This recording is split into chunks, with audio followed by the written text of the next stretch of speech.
What's up guys, this is Andrew and today we're working on his EK hatch.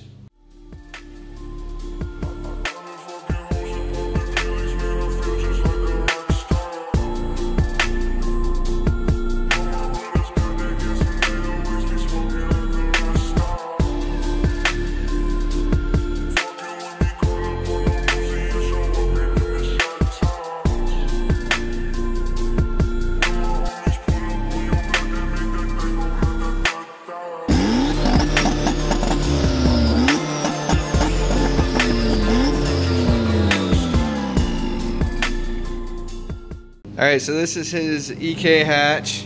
It is, what year? 97? 97. And it's got a LS B18 B1 swap with the turbo. Built bottom end. And you don't know how much it makes, do you? No. Not yet. I want to get it dyno tuned and yeah. go from there. He's kind of been having like running issues with it since he got it. It's not really tuned. We put a good base map on it and got it running pretty good, but it's having idle air control issues, which is why we got these wires zip tied here. We had this wire directly to the ECU to try to bypass the stock wiring, and he's still having problems. The guy who originally built this car did some kind of shady wiring stuff. So we didn't have a multimeter, that's why we did this wiring, but now we're going to test the continuity of the stock wire that's in the harness. And we also have another idle air control valve that we're going to try swapping out to see if we can get this thing to idle. Other than idling though, it runs great right now, so we just got to get it to idle right so we can give it a decent street tune. So we're trying to figure out what seats he has in this car. They're not EK seats. What did you think that they were? They're like EM2 seats, 2002 Civic? Like, yeah, 2002 Civic sedan. That's what because they have the armrest, but then it has different headrests. Yeah, so then what are those headrests? I was thinking these might be from like a Prelude. Does anybody know? If you know, comment below. You can kind of see on this side. Oh, your door's locked.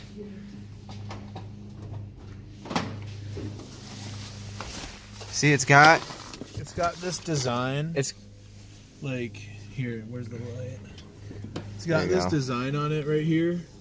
But it's not on the headrest at all or anything, and it's not the same like fabric on the headrest either. Yeah, and then look at the driver's seat, it has an armrest attached to it. Yeah, and it's, you know. And then it's got these weird buckles. And I saw these buckles and this pattern of seat from an EK sedan that was 2002 or 2001 or whatever. Well, it wouldn't be an EK. You mean like an EX or whatever? EX, whatever. Or LX or whatever they LX, have. yeah. And then these look like they're off something different. Yeah, I don't know, man. Maybe they'll tell us. Let us know if you know what they're from. So we're gonna test his idle air control valve wiring by doing this. I just shoved this little bit of wire. I can't really get to focus. There we go. I shoved it into where the idle air control valve wires into the ECU, and then we're gonna run it out here. Hopefully that doesn't unplug. And then we ran it over here.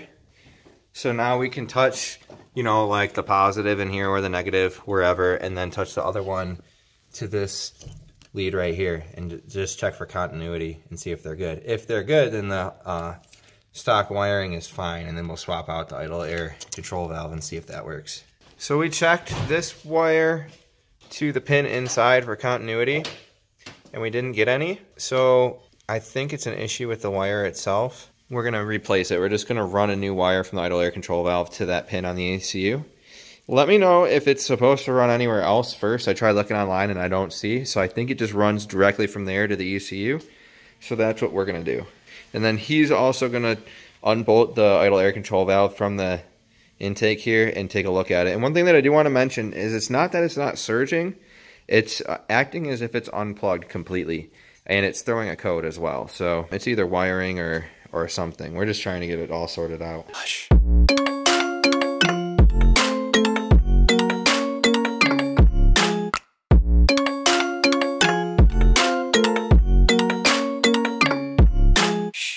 Alright, so this is how we decided to actually test the continuity without the multimeter. He's just running 12 volts through the wire. So he's got this red wire touching straight to the battery, and that's running to this butt connector. It's not actually connected, it's just being held in that butt connector right now, and that's the blue and the black idle air control valve wire. And then if we come over here, I actually pulled it out of the ECU pin, and I have this test light here, and if I touch it, it's getting that 12 volts, so the connection's actually fine. So we know the stock wiring is good. The issue then is probably the idle air control valve, I would think. And then if it's not, then it's either your jumper harness or the ECU. So here's a little update with the pins. What we ended up doing is I moved the idle air control valve pin, now that we know that it's good.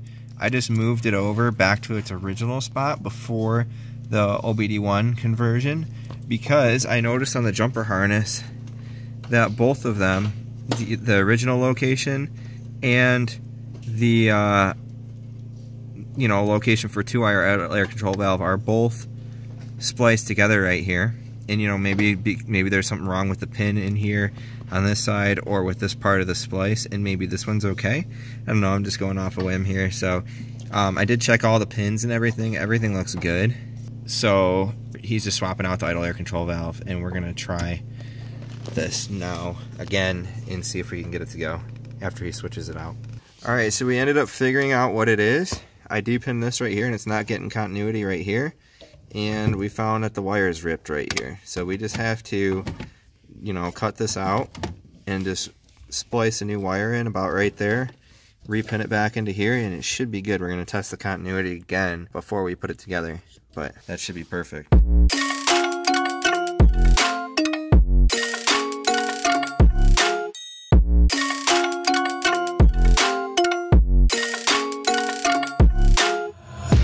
Take my eyes open to force reality.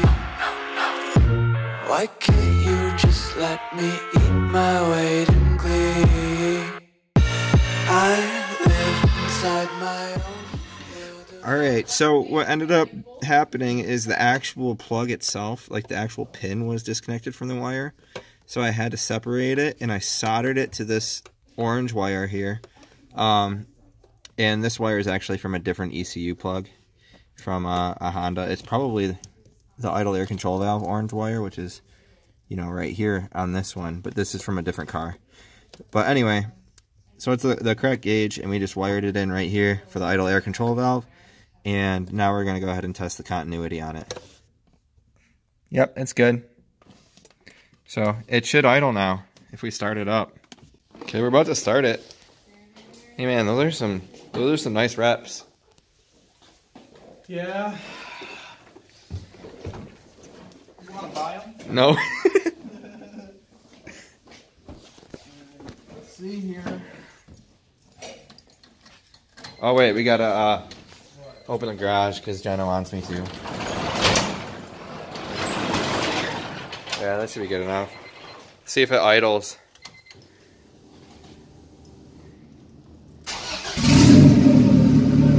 Yes!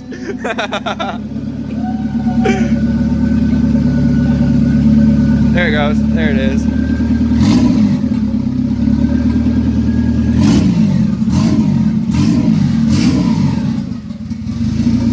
That's awesome. How happy are you right now? Oh yes, I thank you so much. Yeah, no problem. Hey, your blinker's still stuck. Hey, does anybody know what would cause that? His blinker just stays on. Yeah. Look at that plate, though. Alright, well, Andrew's back again. It's the next day. What's up, guys? And we're working on his car again. We got it idling yesterday, obviously, which you saw. Today we got to work on some headlight wiring issues that he's having. I forgot to get liquid electrical tape for that, so we'll just have to use regular electrical tape for now. And Wideband wiring. yeah, we're gonna wire the wideband to his ECU so he can data log. Is that it? Do an oil change. Yeah, he's gonna do an oil change, and then I think that's it, right? Or the steering wheel horn. Maybe hook up the horn. Yeah, it's got like these. It's got like US horns. It's not like the JDM sound. It's like the actual like Chrysler GM. You know. Really? Yeah. All right, we'll see how that sounds. All right, well, let's get started. We're gonna rip the bumper off. Well, I'm gonna rip the bumper off while he's changing the oil, and then we'll go from there.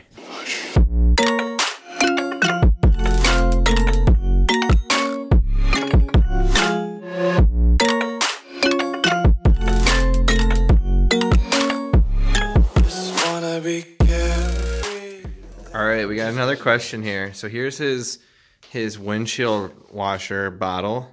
And here's the one out of my Civic. Oops. It's way smaller. It only has one. And it only has one motor on it. Why does his have two? And why is it, you know, like twice the size of mine? That's weird. Is that a Civic washer bottle or is that off something different? All right, so I've been super bad at updating, but we fixed all the wires that were down there.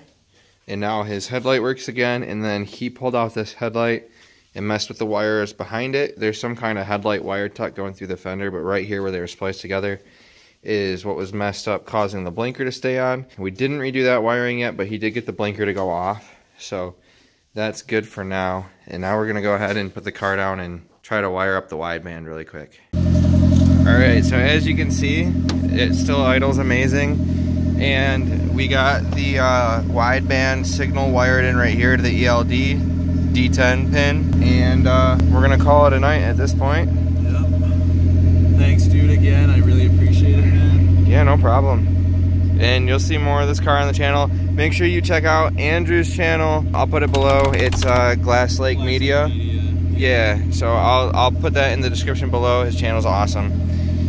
Thanks, bro. No problem, man. Have a good night.